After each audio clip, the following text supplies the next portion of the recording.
We have kilot dot. Okay, I'll leave. Yeah, kilot. Okay, I believe it has been changed to kilot.net. Yeah, perfect. We have kilot.net. Then we have my DNS tools, period info, dnsstuff.com, networktools.com, nirsoft.com. That's nirsoft, and DNS watch info, www.domaintools, and much more.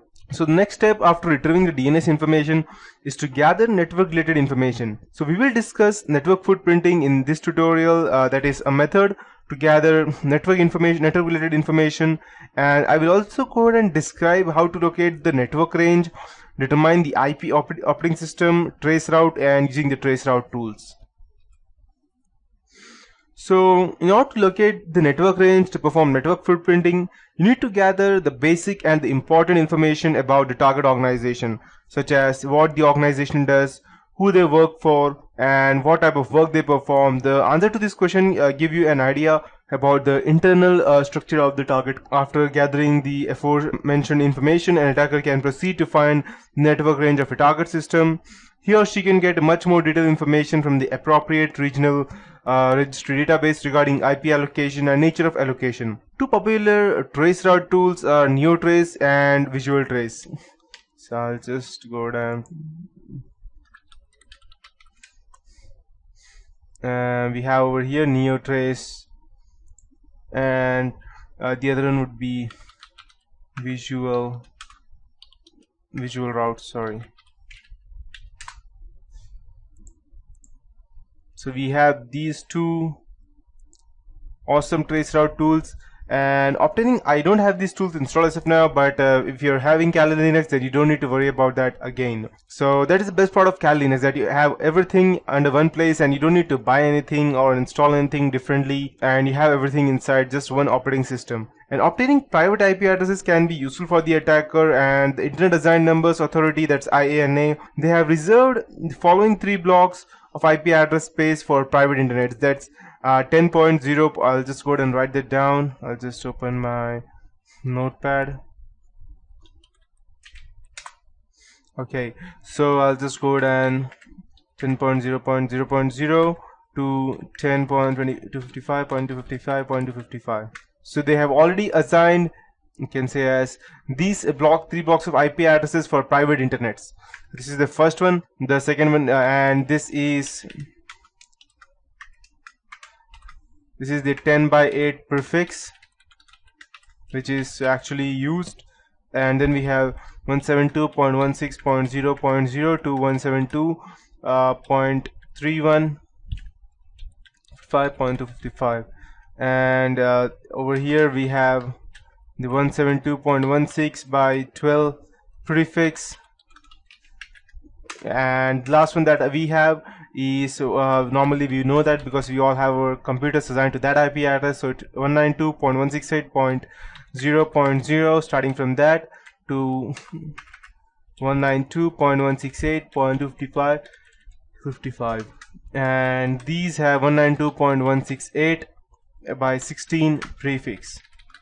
Perfect. So yeah, perfect. So the network range gives you an idea about how the network is, which machines in the networks are alive, and it helps to identify the network topology, access control device or operating system used in the target network. And to find the network range of the target network, enter the server's IP address, which we have gathered in who is footprinting in the ARIN who is database search tool. And you can go ahead, and if you just don't know what is ARIN, I'll just go ahead and go it out for you. .arin.net/knowledge/ris/rs.html. So I don't know whether this one is still working, but I'll just go ahead and copy paste it over here. Yeah, but I believe we have it.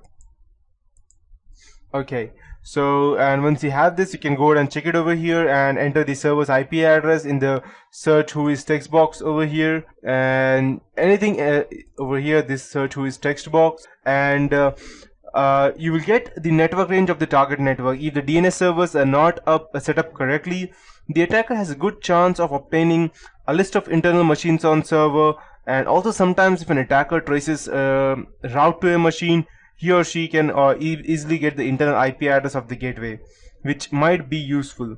So just let's check. If I go ahead and type 207.46.232.182, let's check if I'm able to gather information about that. Okay, perfect. So as you can see that the CIDR is 207.46 divided by 16 prefix. This is for the Microsoft Global.net, and it has direct assignment. And if you try to see much more information, this is the Microsoft Corporation, and it's a one Microsoft way. It has Redmond inside that, and it has all the areas where it's located, when it registered, and you can see we have all of these malicious websites that go ahead and use the same name, almost the same name, but a smart person can easily understand that. But still, this one is very easy to understand. But when you go ahead and try use websites such as, which is secure website HTTPS, and you use as cert.microsoft.com or secure or MSNDCC or IOC, it's sometimes hard to understand, and you directly go ahead and use that. So we can see we have different types of located over here.